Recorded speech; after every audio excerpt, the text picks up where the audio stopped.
Welcome back student. Last time topic पढ़ा था differential equation. आज हम लोग पास दूसरी बुक है, बहुत गजब की बुक है, इंटीग्रल ट्रांसफॉर्मेशन।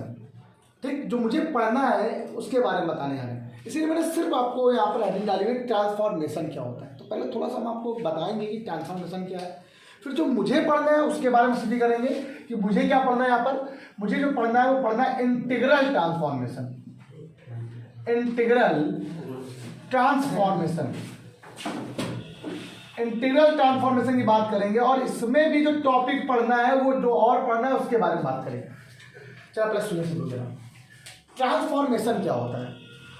अगर मैं लॉजिकली अपने हिसाब से आपको बताऊं तो थोड़ी सी बातें समझ आएंगी आपको। जैसे आपने फोन में मैसेज टाइप किया, जब आप टाइप करते हो तो ये आपका कोई इंफॉर्मेशन होती है, और टाइप करने के बाद जब इसे सेंड कर देते हो आप, तो बाय सिग्नल ये जाता है, और फिर वो सिग्नल फिर कन्वर्ट होकर उसमें आता है। भाई यहाँ से मैंने टाइप किया और टाइप करने के बाद वो सिग्नल में कन्वर्ट हुआ, वो कन्वर्ट हो गया सिग्नल में, मतलब उसका ट्रांसफॉर्मेशन हो गया। ठीक, अब वो सिग्नल जब दूसरे के फोन में गया तो वो सिग्नल फिर उस मैसेज में टाइप हो गया, कन्वर्ट हो गया। तो दो चीज उल्टी हुई है। यहाँ से क्या होगा, मैसेज बदला है सिग्नल में, और वहां पे क्या हुआ, सिग्नल चेंज हुआ है, मतलब यहाँ पर ट्रांसफॉर्मेशन हुआ है, वो भी ट्रांसफॉर्मेशन है, वो उल्टा ट्रांसफॉर्मेशन है। अगर मेरी तरफ से स्टार्ट हो रहा है तो अगर मैं स्टार्ट कर रहा हूँ तो मैं सीधा हो गया, और वो क्या हो गया, उल्टा। तो ये वाला प्रोसेस सीधा हो गया, ट्रांसफॉर्मेशन हो गया। वो प्रोसेस कैसा हो जाएगा, इनवर्स ट्रांसफॉर्मेशन हो जाएगा। सिंपल बात है।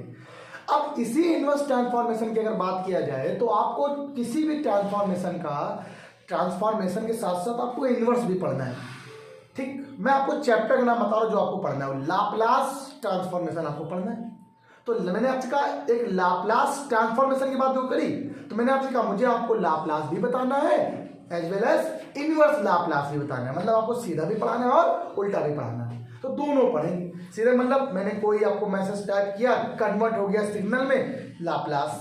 ऐसे एग्जाम्पल नहीं बता रहा हूं, ये नहीं कि लाप्लास यही होता है ना, लाप्लास ट्रांसफॉर्मेशन। अब वही चेंज हो गया अगर सिग्नल से मैसेज में, तो क्या हो जाएगा, इनवर्स लाप्लास ट्रांसफॉर्मेशन। ठीक, बात गॉट इट, ये बात समझ में आ गई। आप सुनो, पहली बात तो ये समझो कि ये ट्रांसफॉर्मेशन तो समझ में आ गया कि बदलना होता है। बात आती है जो जिस भी ट्रांसफॉर्मेशन की बात कर रहे हैं वो किसके अंदर आता है, सब कुछ इंटीग्रल ट्रांसफॉर्मेशन के अंदर आता है। अब ये होता क्या है, अब इसी से आपको समझाते हैं, यहीं से लाप्लास को बनाएंगे। क्या करेंगे जरा देखिए, सभी लोग अच्छे से समझिएगा। लिखेंगे an improper integral, and improper integral in form minus infinity to plus infinity, minus infinity to plus infinity के P comma T F T D t, के P comma T F T D t, इसका क्या कहलाएगा, ये क्या कहलाएगा, integral transformation. मेरी बात सुनना, अगर मैं इसको थोड़ा सा आपको समझाऊं तो मैंने मान लिया कोई मेरे पास एक ट्रांसफॉर्मेशन है, फंक्शन ऑफ टी है, this is the function of T, plus बदलना, इसको हटा दो पहले हम आपको थोड़ा और समझा दें। मैंने बोला फंक्शन ऑफ टी है, ये फंक्शन है आपके पास टी का, इसका आपको इंटीग्रल करना है। क्या करना है, इंटीग्रेशन करना है, integration of function of t, मतलब integration of transformation, integral transformation. किसी भी भाई देखो, सीधी फंक्शन को चेंज करने मतलब उसका डिफरेंशियल कर देना, उसका इंटीग्रेशन कर देना, कुछ भी करना, वही तो ट्रांसफॉर्मेशन होता है। बदल देना, चेंज कर देना। किसी फंक्शन का डिफरेंशियल कर दो तो उसको डिफरेंशियल में कह देते हैं। अब ये फंक्शन था, किसका फंक्शन, टी का, क्या कर दिया, इसको डिफरेंशिएट इंटीग्रल कर दिया, तो इसी को बोलते हैं integral transformation of F T. Integral transformation of F T को हम लोग डिनोट करते हैं, रिप्रेजेंट करते हैं माइनस इंफिनिटी से प्लस इंफिनिटी के P comma T F T D T, where, समझे, where K P comma, sorry यहाँ पर डालो, वेयर यहाँ डालो, और यहाँ पर लिखो सब लोग पी इज पैरामीटर।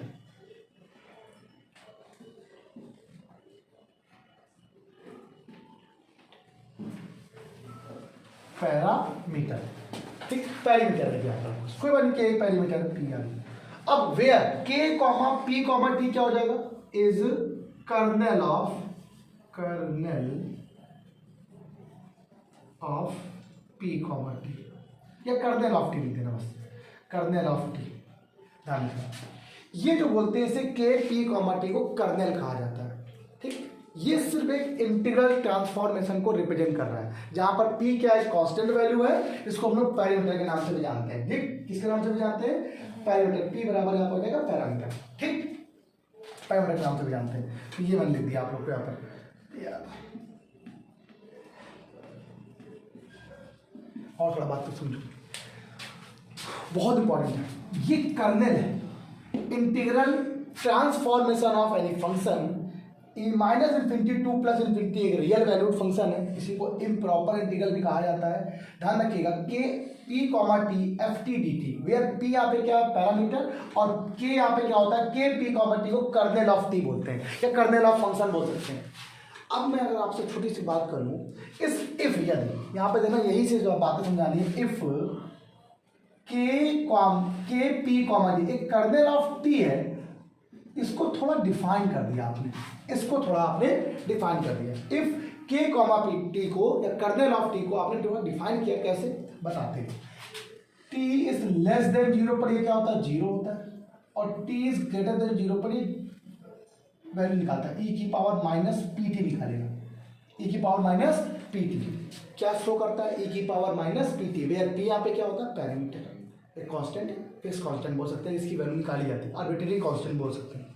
एक बात और समझो सर, ये पी ही यहाँ पे क्यों है, एस भी तो हो सकता है, कुछ भी मान सकते हैं। अदर बुक्स में एस भी लिखा हुआ है, पी भी लिखा हुआ है, कुछ लोग ऐसे भी लिखते हैं, कोई दिक्कत नहीं, पी भी सही है और एस भी सही है, इससे कोई कंफ्यूजन ना होना, ये थोड़ा ध्यान रखना। अब बात आती है सर, अगर कोई function if we assume, if we take, ये लिखो जरा, if we take kernel p comma t equal to this and this, दो कंडीशन पर ये काम बनने वाला है, और तब जो आपके पास इंटीग्रल ट्रांसफॉर्मेशन आएगा, उस ट्रांसफॉर्मेशन को हम लोग लाप्लास ट्रांसफॉर्मेशन कहेंगे। क्या कहेंगे उसे हम लोग, मेरी बात सुनना, इफ वी टेक दिस, और इसका मुझे इंटीग्रल ट्रांसफॉर्मेशन करना है फिर से। अब जरा मेरी बात सुनो, मैं अगर इसका इंटीग्रल ट्रांसफॉर्मेशन करूंगा, इसका मतलब टी एफ टी करने वाला हूं, और टी एफ टी का फॉर्मूला क्या होता है, minus infinity two plus infinity, sorry, kernel of P comma T F T D T. Got it. अगर मैं इसको बाय यूजिंग डेफिनिट प्रॉपर्टी, ठीक, डेफिनिट की जो इंटीग्रल प्रॉपर्टी होती है, क्या होती है, याद है आप लोग को, कुछ प्रॉपर्टी यूज कर लेंगे हम लोग वाली, माइनस इन्फिनिटी से जीरो कर दिया उसको मैंने, p comma T F T D t, plus zero से infinity p comma T F T D t. अगर मैं ये वाली वैल्यू को एज्यूम करके चल रहा था, तो आप बताओ माइनस इन्फिनिटी से जीरो के बीच की वैल्यू पूरी पूरी जीरो हो गई, T is less than zero पर ये पूरा टर्म जीरो हो गया, और इस पर यहाँ पे क्या बन जाएगा, इंटीग्रल जीरो से इन्फिनिटी, इस कर्नेल की वैल्यू क्या है, ई की power minus p T F T D T, it is called Laplace transformation. है ट्रांसफॉर्मेशन ही, इंटीग्रल ट्रांसफॉर्मेशन ही है ये, लेकिन कैसा है इस बार भी, लाप्लास ट्रांसफॉर्मेशन कहलाएगा। क्या कहलाएगा, ये अभी टी लिखा दो, इसको लिखा दो, मैं बता रहा हूं क्या बोलेंगे। So this integral, so this integral transformation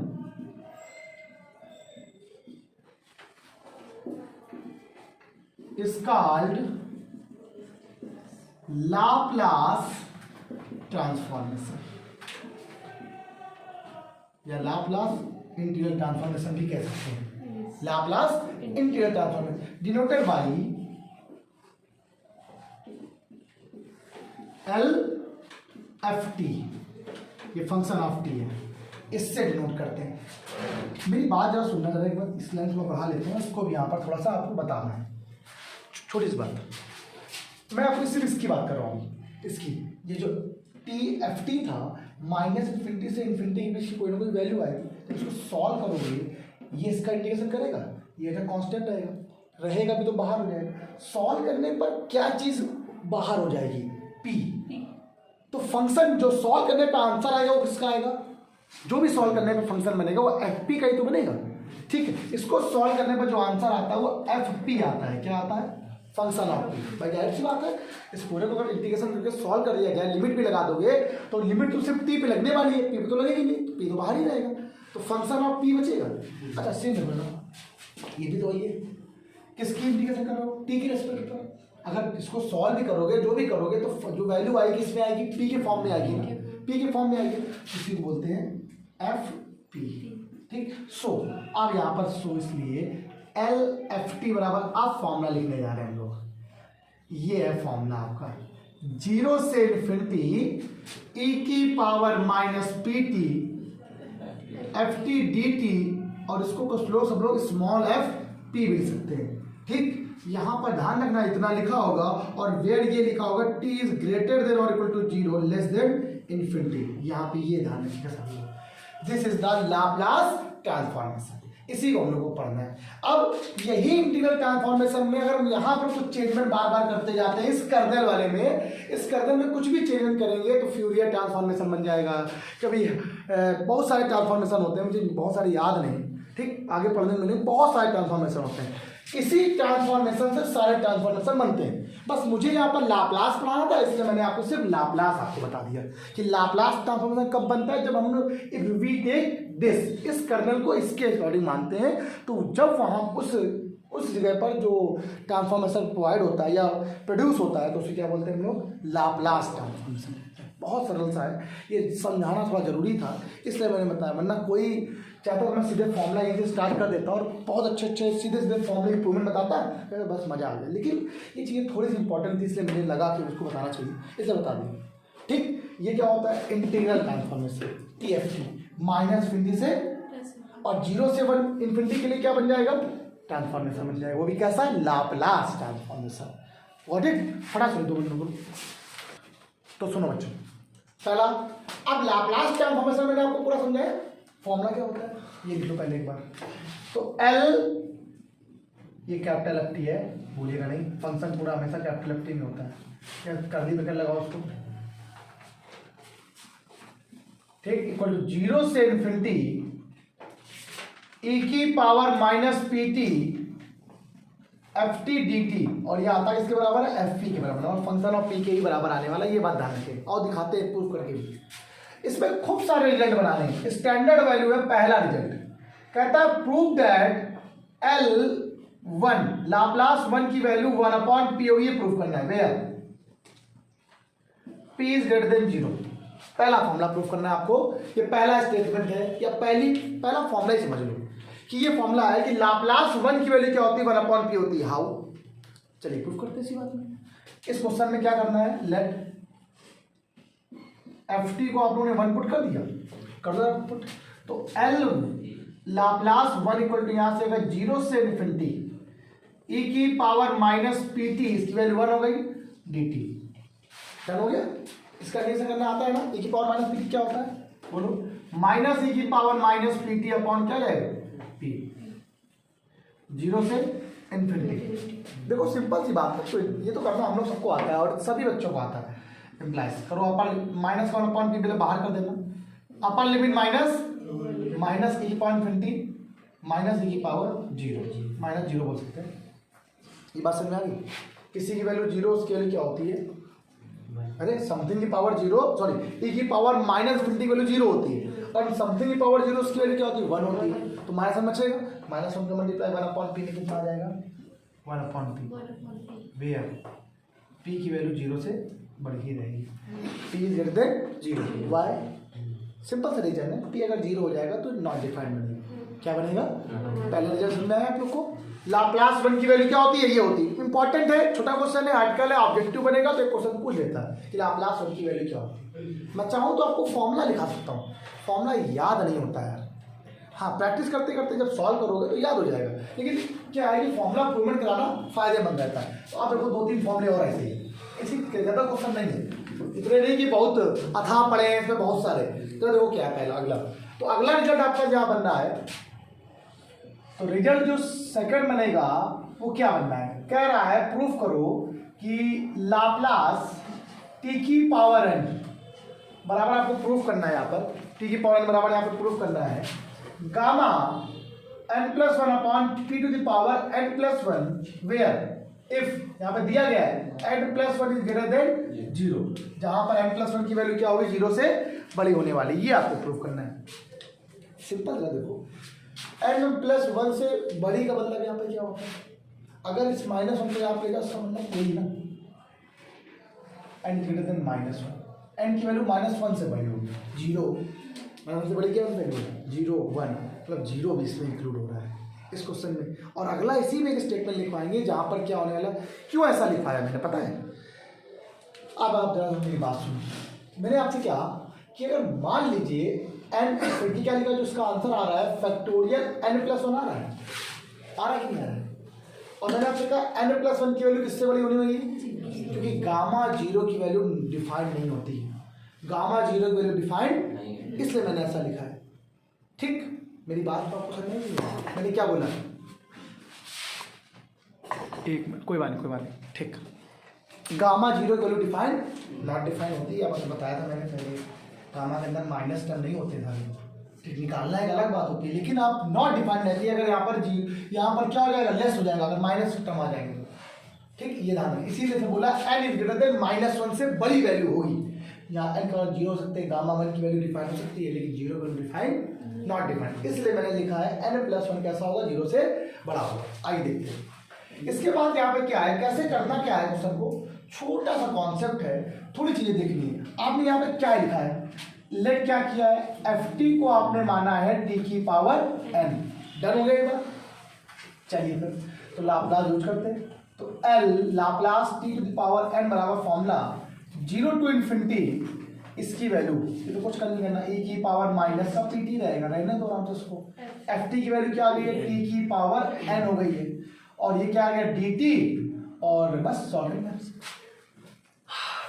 gamma function नहीं आता है सबको, किसी को गामा फंक्शन आता है, भूल गए, आओ देखें जरा, थोड़ा बहुत तो फिर याद कराना ही पड़ेगा। फिर आपको मैं बताया था 0 से इन्फिनिटी e की पावर -x t to the power n-1 dt बराबर dx बराबर भैया था, e की पावर -x t की पावर n-1 dx बराबर कितना होता था, गामा n, याद आया सब लोग। एक मैंने ये बताया था, अगर मान लीजिए 0 से इन्फिनिटी e की पावर -cx x होता है, x की पावर n-1 dx और क्या गामा n अपॉन c की पावर n हो जाता है, जो यहां होता था उसकी पावर ये टर्म आती थी ना, ये फॉर्मूला बताया था गामा फंक्शन में, वही चीज बतानी, मतलब आपको यहाँ पर जो फंक्शन आपका t का है तो उसको थोड़ा गामा फंक्शन के फॉर्म में अरेंज करो, देखना e की पावर -pt इंटू टी, हमने यहाँ पर 1 जोड़ दिया 1 घटा दिया, n+1 -1 dt लिख दिया, ये सब क्लियर हो गई बात।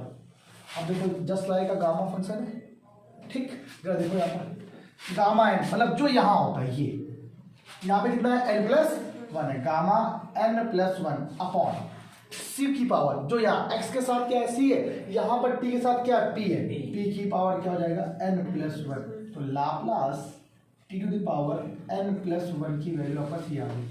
मेरी बात सुनना, इसमें एक कंडीशन लगी हुई है, अगर ये लाप्लास चल रहा है, जब तक ये गामा चलेगा तो n+1 की वैल्यू हमेशा 0 से बड़ी होगी, ये बात आप ध्यान रखना, क्योंकि आप क्या कहते हो कि गामा, क्यों मैंने ऐसा लिखा पता है, गामा n+1 को आप लोग क्या लिख सकते हो, n+1 को आप लोग क्या लिख सकते हो, n फैक्टोरियल ले सकते हो, और जब फैक्टोरियल होता है तो n के जितने भी पॉइंट होते हैं वो कैसे होते हैं, पॉजिटिव नंबर होते हैं, सारे 0 पे नहीं होता।